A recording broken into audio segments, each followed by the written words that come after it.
Estamos en esta segunda parte con la consejera, en este caso del Cabildo de Educación, Paula Corujo. Buenas tardes, Paula. ¿Qué tal? Muy buenas tardes. Muchas gracias por estar hoy aquí. Gracias a ustedes por invitarme.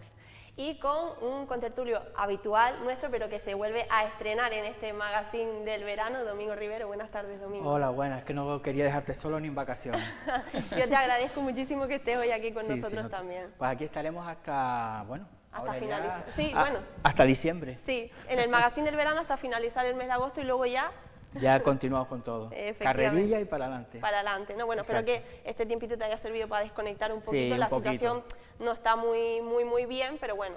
Sí, siempre te ayuda mentalmente a bajar un poquito, pero bueno, está claro que en esta situación es imposible desconectarse de nada, ¿no? Totalmente. Hay que ir acostumbrándose.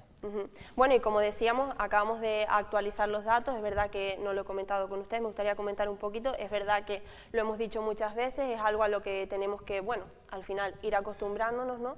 En el sentido de que sabíamos que con la reapertura del turismo, pues bueno, no quedaba de otra de que entrase efectivamente esa cantidad de gente, de que fuésemos sumando algún caso.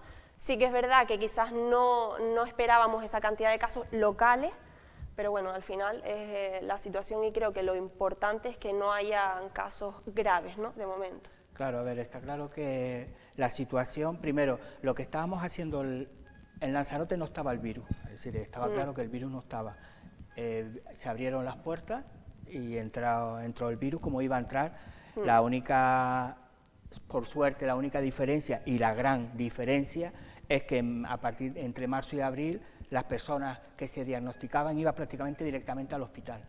Ahora se está haciendo el trabajo del cribado y la mayoría de los casos son asintomáticos, con lo que, por fortuna, tienen el virus, pero no han desarrollado la enfermedad, con lo que no hay que entrar en el hospital. Yo creo que esa es la única diferencia, pero corremos el riesgo de que de buenas a primeras pues caiga algún familiar nuestro mayor y entonces la cosa ya empiece a cambiar. Por eso lo que todo el mundo dice, ¿no? Lo importante es seguir extremando las medidas, que para mi gusto todavía no se están haciendo. Yo, por ejemplo, ayer estuvimos por Famara, que había muchísima gente y me daba hasta vergüenza ir yo con la mascarilla, porque realmente los que era la gran mayoría que iban paseando sin ningún tipo de mascarilla. Por la tarde estuve en Arrecife, por la Plaza del Almacén, y habían allí, no sé, 30 adolescentes entre 12 y 18 años, pues ninguno con mascarilla, todo el mundo allí. Entonces, evidentemente nos están pidiendo, pero yo creo que todavía falta esa concienciación que no está llegando, y los números están cada vez más con población local de que se está contagiando. Sí, se están equiparando la población local con el tema de la gente de fuera, ¿no? Pero es verdad eso que, bueno, de hecho lo hemos comentado, el 85% de los nuevos casos en Canarias son precisamente de jóvenes menores de 30 años contagiados en ratos de ocio, entre otras cosas. Por eso se ha tomado la decisión de cerrar el ocio nocturno, ¿no? Pero bueno, lo que decimos, el tema de las mascarillas, me sorprende que digas lo de que lo de Famara que te sentías incluso raro llevando la mascarilla. Llegó un momento que, voy a decir la palabra, me sentía hasta gilipollas, ¿no? En el sentido de decir, pero bueno, ¿esto qué es, no? Es decir, y tenemos a la consejera de Juventud, que yo creo que el tema de la gente joven, no sé si ustedes quieren hacer algún tipo de campaña o algo, a ver si podemos concienciarlo. Para continuar concienciando, exactamente. Efectivamente, desde el área de Juventud estamos reforzando los mensajes de responsabilidad y la necesidad de tener en estos momentos, pues si cabe, mucha más cautela y más seguridad, porque los datos no mienten, ¿no? Siempre soy contraria a las estigmatizaciones y a generalizar, porque es cierto que al final la responsabilidad no entiende de edades. No creo que sea más irresponsable la juventud, porque como bien decía Domingo, pues por la calle vemos población de todo tipo de edades incumpliendo la normativa o cumpliéndola, ¿no? Entonces no creo que se deba estigmatizar a la juventud en este sentido, pero sí que es verdad que los datos no mienten. El 85% de los nuevos contagiados en Canarias son menores de 30 años, y si se han tomado medidas es porque efectivamente los focos en los que se ha intentado atajar el contagio eran los focos de mayor riesgo.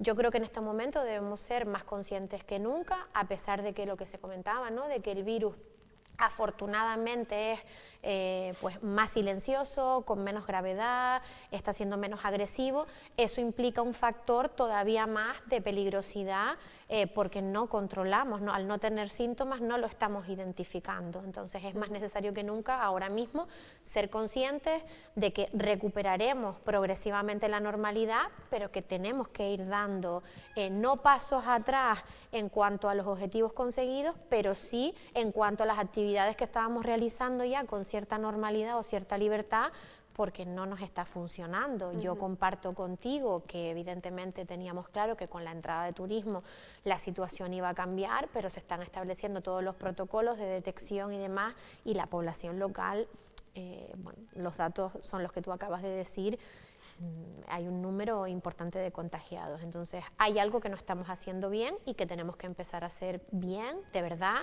si queremos recuperar la normalidad de cara a, pues bueno, a cuestiones como la vuelta al curso e ir recuperando espacios. Ahora los de ocio no son los más importantes, pero hemos visto en riesgo nuestro sistema sanitario y nuestra capacidad como isla para atender a nuestros enfermos y enfermas, y también en todo el Estado nuestros niños y niñas han tenido que abandonar las aulas. Entonces, si queremos recuperar cuestiones principales, tenemos que ponernos manos a la obra.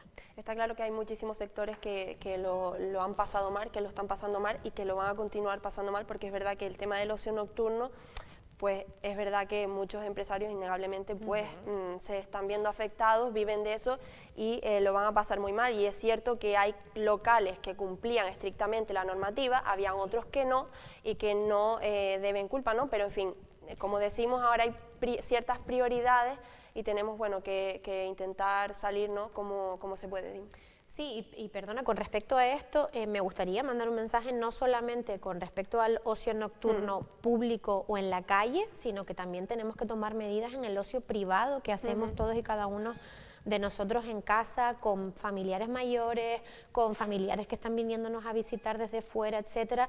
Es ahí, en esos núcleos, donde también tenemos que tomar medidas, porque cuando nos reunimos con amigos y amigas, esas personas a su vez han estado en contacto con personas en su trabajo, en sus otros núcleos de ocio, y tenemos que ser conscientes que cuando nos relacionamos con alguien, nosotros desconocemos el contacto que ha podido tener con otras personas. Entonces, se ha puesto muy de moda en la isla, pues bueno, eso, las fiestas en casa, los alquileres vacacionales en grupo, las villas, exacto, para hablar en plata y claramente.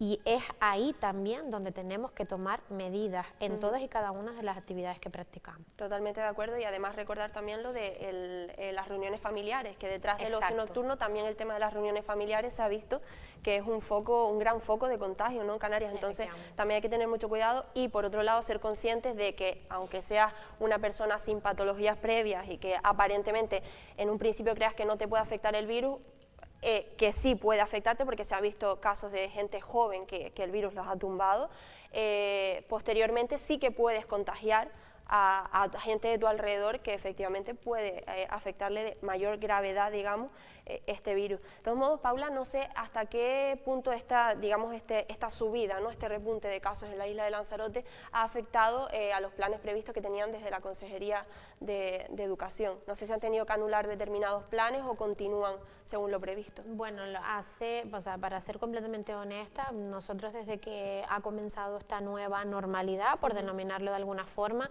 hemos visto nuestros objetivos cambiados, bueno, por completo en el día a día, y sobre todo alerta, ¿no?, para ver en qué sentido se nos necesita, tanto por parte de la Consejería de Educación como de los centros educativos, así como de las diferentes concejalías de los ayuntamientos. Es decir, estamos alerta y en guardia para aquellas cuestiones que no sean necesarias. Nos pasó en el confinamiento, cuando tuvimos que cambiar por completo nuestros objetivos y centrarnos en implementar material tecnológico para que los niños y niñas que no pudiesen tener acceso a esos recursos siguieran las clases desde casa, algo que no estaba previsto y que tuvimos que hacer en ese momento de manera urgente, y así vamos a continuar. Nosotros estaremos atentas al feedback que nos den los centros educativos, así como la Consejería de Educación. La semana pasada ya manteníamos una reunión con la directora insular de Educación, que bueno, pues está la Consejería en este verano ultimando y preparando todos los protocolos para el inicio de curso, Y así se lo hacíamos saber, tanto por parte de la Consejería de Educación como de Transporte, porque entendemos que vamos a ser ejes fundamentales para la organización y la coordinación, que el Cabildo de Lanzarote va a estar para aquello que se precise y se necesite para implementar aquello a donde no llegue la Consejería. ¿Y precisamente en qué es lo que podría ayudar el Cabildo? Porque claro, puede ser genérico, pero exactamente algo y algo. Exacto, dos cuestiones básicas que comentamos. Los espacios, estamos en una situación en la que los aforos pues bueno, van a ser mucho más limitados y cada centro educativo está tomando sus decisiones y haciendo sus análisis, y también el tema del transporte, ¿no? Porque al final pues vamos a tener grupos más reducidos, más separados, y nos estamos intentando enfrentar a una realidad que todavía no se ha concretado, pero que puede ser diversa, ¿no? De diferentes horarios y demás. Ahí el Cabildo de Lanzarote intenta anticiparse y decir, bueno, si se van a llevar a cabo cambios, cuenten con nuestra coordinación para apoyar allí donde sea necesario. Esas son las cuestiones sobre las que gravitó la última reunión, y sobre todo también la importancia de que los tres recursos se coordinen, ¿no? Que es lo importante, o sea, que las decisiones que se tomen en la Consejería sean conocidas por los cabildos y también por los ayuntamientos, y así optimicemos los recursos y vayamos todos a atajar la realidad de quien más lo necesite. Pero ustedes, por lo que hablaron en la reunión, claro, los padres todavía están ahí con un limbo, no sabemos... ¿Se sabe si la fecha es el 15 o tampoco? Bueno, lo que se sabe es lo que se ha publicado por parte del Gobierno de Canarias en el último protocolo, que evidentemente se comunicó que el inicio sería el día 15, en Lanzarote el 16, entonces esa es la fecha con la que se está barajando, o sea, con la que se está trabajando y la fecha que se baraja. Y hombre, un poco, yo no soy, quiero decir, las competencias en educación para el inicio de curso las tiene la Consejería del Gobierno de Canarias, pero yo creo que al final es como todo lo que estamos analizando y que nos lo encontramos en el día a día, que es que la realidad está siendo cambiante y que se está trabajando en función de lo que vaya pasando, pero en principio las clases se iniciarán el día 16.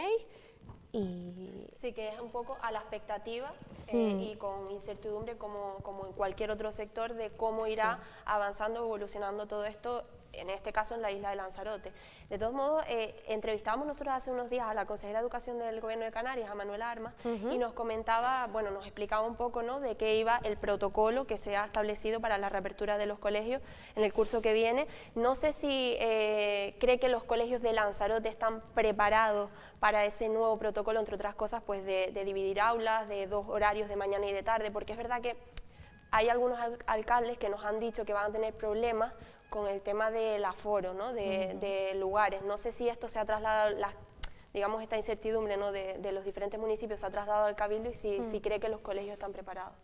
Sí, se nos ha trasladado incluso desde centros educativos. Para ser completamente sincera, yo creo que Lanzarote en general, sin esta situación, tenía la peor situación educativa de Canarias, ¿no? Una de las peores. Somos la isla que más barracones tiene, por lo tanto las deficiencias en instalaciones son bastante mejorables y necesarias, ¿no? En este sentido, pues bueno, nos han llegado incertidumbres, dudas de cómo se van a organizar. El protocolo es muy claro. Yo creo que los núcleos de convivencia de los diferentes cursos van a salvar esa cuestión también de los espacios, y evidentemente se va a atajar mucho más el posible riesgo que se pueda tener al haber un aula que no va a tener contacto o un nivel que no va a tener contacto con otros niveles. Ahí ya se está produciendo un aislamiento, pero evidentemente, ¿no?, Lanzarote tiene mucho camino por trabajar para mejorar la situación, o para por lo menos adecuarla a la situación que tienen el resto de islas. Claro, es que hay un problema, y yo creo que también lo hablábamos durante el proceso de pandemia, ¿no?, durante la etapa de pandemia, y lo hablamos ahora porque es verdad que, por ejemplo, el CEIP Costa Teguise ya ha dicho que no va a haber ni acogida temprana ni actividades extraescolares, precisamente porque hay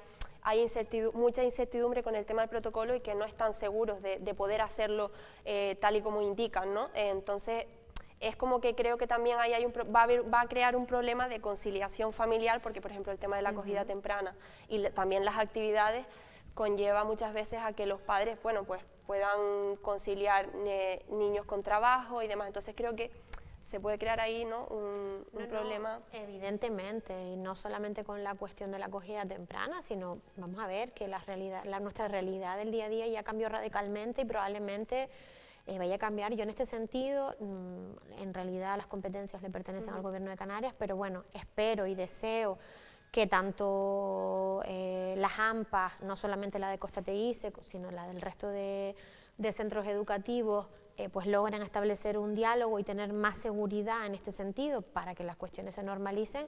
Y bueno, yo espero que esa cuestión, que es fundamental, como tú has dicho, se salve, ¿no? No tengo ninguna duda de que se va a intentar hacer todos los esfuerzos, porque así me lo transmiten desde la Consejería de Educación. Otro de los problemas va a ser la liquidez económica de muchas familias, y ahí el Cabildo tiene las becas al estudio. El presupuesto se aprobó ahora en agosto. ¿Qué capacidad hay para adelantar o para dar las ayudas de este año, de este curso? Mira, nosotros estamos trabajando, bueno, por un lado hemos sacado las becas a las ayudas al estudio de forma ordinaria, como en todos los cursos, y estamos trabajando, ultimando ya una convocatoria extraordinaria adaptada a esta situación, para precisamente, ¿no?, intentar ayudar en las diferentes realidades en las que se puede hacer. Es una convocatoria bastante abierta, que incluye cuestiones mucho más amplias que la pura movilidad, como se hacía hasta ahora, ¿no? Había una beca al estudio y una beca al transporte, a la movilidad, y estamos intentando que esta última, la beca de transporte, se sustituya por una convocatoria que intente abrir un poco más el espectro de ayuda y que efectivamente también ataje a otros niveles que hasta ahora no ayudaba, e intente ser lo más rápida posible, ¿no? Esa es la cuestión que estamos intentando que sea efectiva. Tenía unas que eran las ayudas de emergencia, sí, que yo imagino que serán entonces esas las que... Es una convocatoria muy parecida, es una convocatoria nueva, un poco lo que va a intentar mejorar con respecto a esa convocatoria que acabas de mencionar es la agilidad. Es la agilidad y también el espectro, ¿no? Al final, pues bueno, nos vienen realidades de todo tipo, gente que no puede pagar el alquiler, gente que necesita comprar material, que necesita comprar, pagar los gastos de matrícula, etcétera, etcétera, y a lo mejor son gente que hasta hace nada tenía una situación económica que no le permitía ser becario, por entendernos, del Ministerio del Gobierno de Canarias, y que ahora, con 2 padres en ERTE, pues bueno, tiene una situación completamente diferente. Esas son las realidades que vamos a intentar atajar, ¿no? Que aquellos que no tengan ayudas de otras administraciones intenten... ¿Y de cuánto dinero estamos hablando que el Cabildo va a meter ahí? Estamos todavía ultimando esos datos, pero bueno, va a ser un esfuerzo económico mayor al que se tenía en anteriores convocatorias y con un poco más de margen por si se necesitara tirar de más, una inyección económica mayor.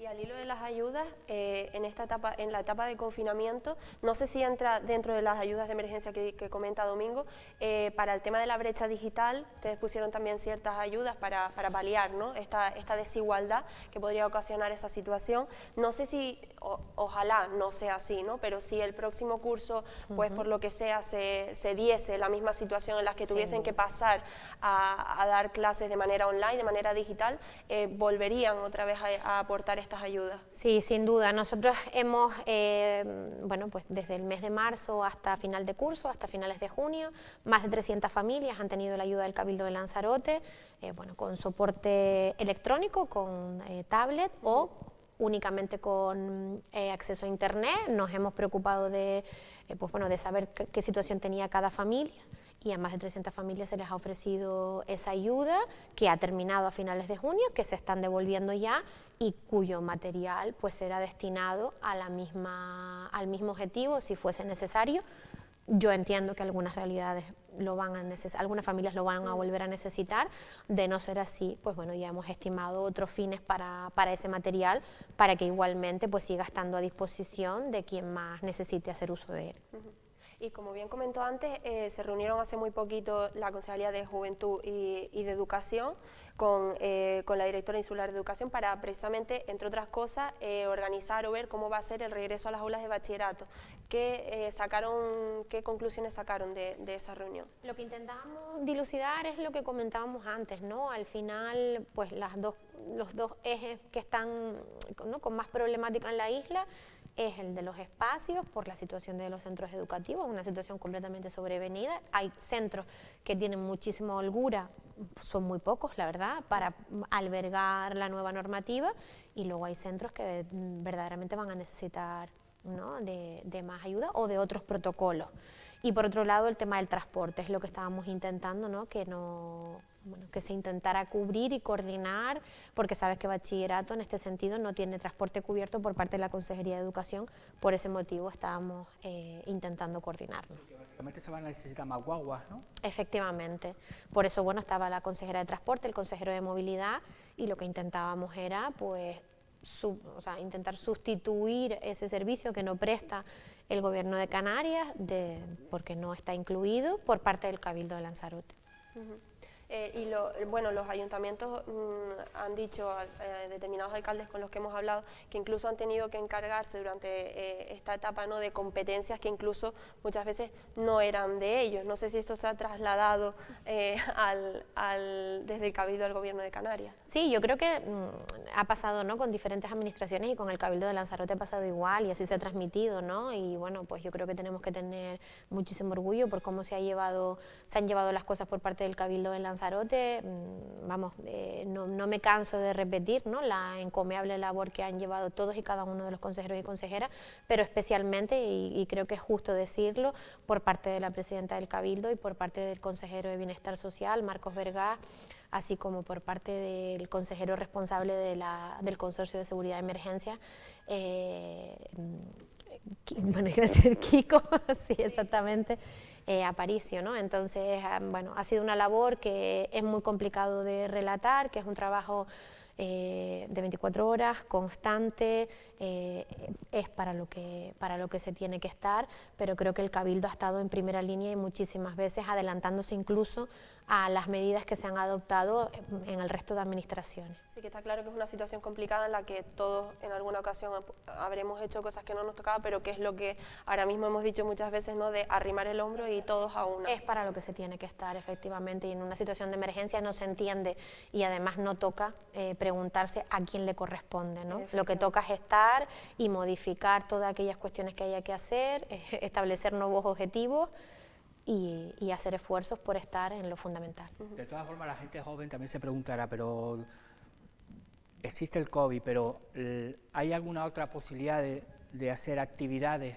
en juventud que un poco también les aísle, un poco les ayude?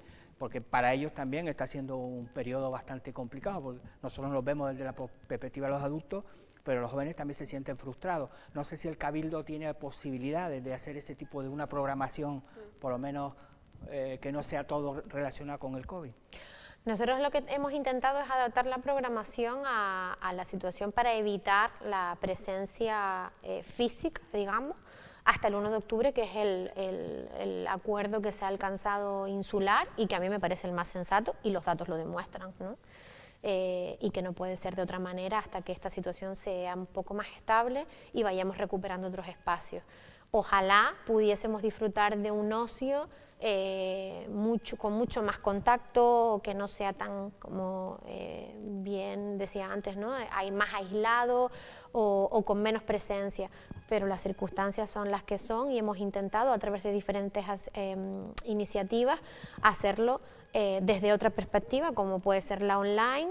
Bueno, intentar, por ejemplo, el Día de la Juventud lo hemos celebrado a través de un proyecto que lo que intenta es promocionar a diferentes jóvenes de la isla, porque bueno, ahora mismo lo que toca es centrarnos en la seguridad y en nuestra salud.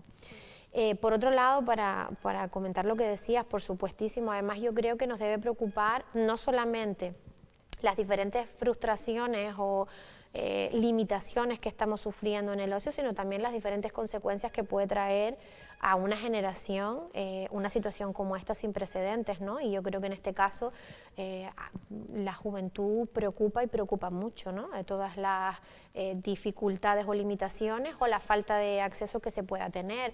Una es la educativa, otra es la laboral y otra también es las consecuencias psicológicas que se puedan tener después de una etapa, como digo, sin precedentes. Entonces, esas preocupaciones existen y también las que comentabas de intentar recuperar la normalidad lo máximo posible, que la estamos previendo para después de octubre, una vez que analicemos qué situación tenemos en ese momento. Paula, a raíz precisamente de lo que nos comentas, el miércoles pasado, día 12, fue el Día de la Juventud. El Cabildo, como bien acabas de anunciar, hizo una especie de campaña, ¿no?, donde ha querido reconocer el papel de 10 jóvenes de la isla. Cuéntanos un poquito de qué va y luego damos paso a uno de los vídeos que ya lo he visto y es muy interesante.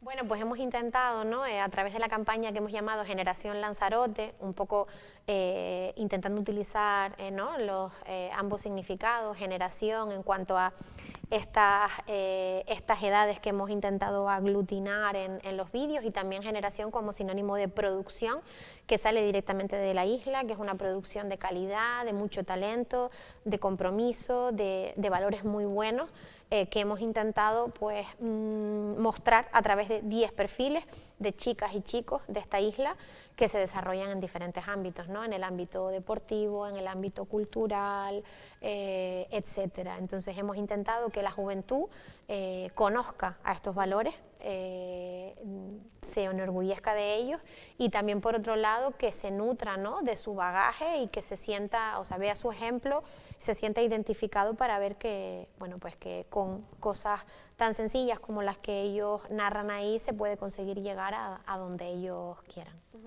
Pues si te parece, vemos uno de los vídeos que, como te digo, lo he visto fuera y es muy interesante. Damos paso al vídeo y ahora lo comentamos.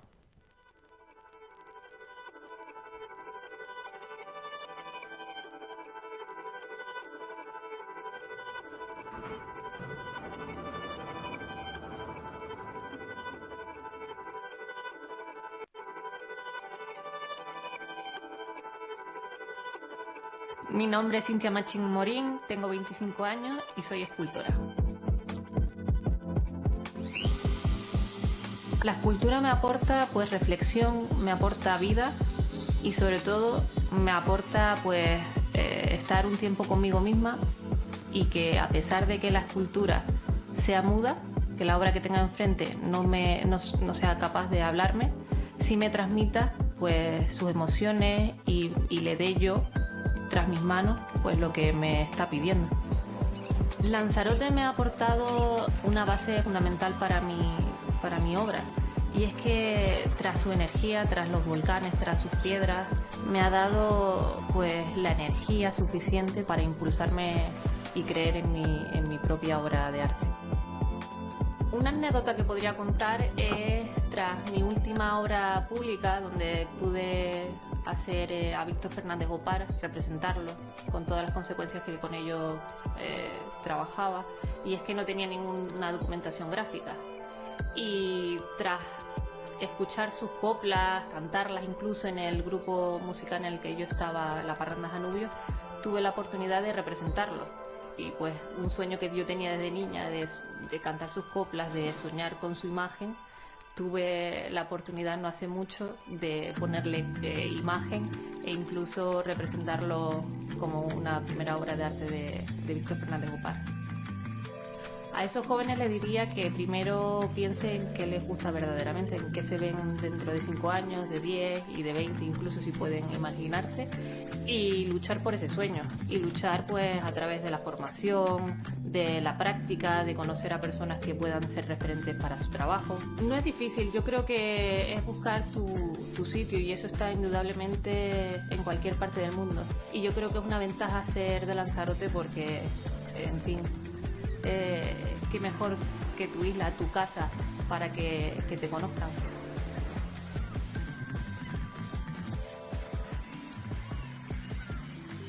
Bueno, pues ahí lo vemos, ¿no? Cintia Machín, en este caso, escultora. Creo que una de las cosas más interesantes precisamente es eso, ¿no? Que hayan elegido a gente que se dedique a cosas muy diferentes, ¿no? Que abarque tantas diferentes. Estoy totalmente de acuerdo con lo que decía en el vídeo, y además esto ayuda a que los jóvenes luchen por sus sueños, ¿no? Y acaben haciendo lo que verdaderamente, que siempre hemos dicho, les gusta.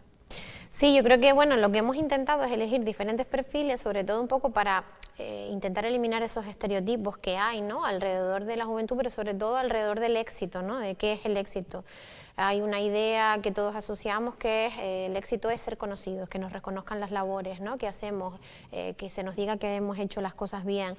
Sin embargo, hay diferentes jóvenes que salen en los vídeos que realizan una labor muy importante para esta isla, que es una labor, y utilizo ¿no?, el símil que utilizaba Cintia, que es una labor más muda, que no es tan conocida y que efectivamente pues realizan una labor muy importante para la sociedad. Yo creo que también lo que hemos intentado es ver que el éxito puede darse fuera de la isla, pero que también puede darse en la isla, ¿no?, y que al final pues seguramente el éxito lo marca la satisfacción que tenga cada uno con lo que hace. Bueno, de hecho, se irán publicando los vídeos, Sí. Lo tengo aquí los próximos días 20, 23, 27 y 30 de agosto y el 3, 6, 10 y 13 de septiembre. Tengo aquí Sí. apuntado que se irán publicando, se quedarán, imagino, en las redes, ¿no? Sí, siempre van a estar en las redes, pero bueno, para facilitarlo un poco, todos los jueves y todos los domingos van a tener una nueva entrega de un protagonista de Generación Lanzarote e intentaremos, ¿no?, que ese feedback se vaya nutriendo también a través de otras acciones que vamos a prever desde el área. Perfecto, pues muchísimas gracias, Paula, por Gracias estar a hoy aquí con ustedes. nosotros. Un placer, un placer. Un placer. Gracias. Bueno, y nosotros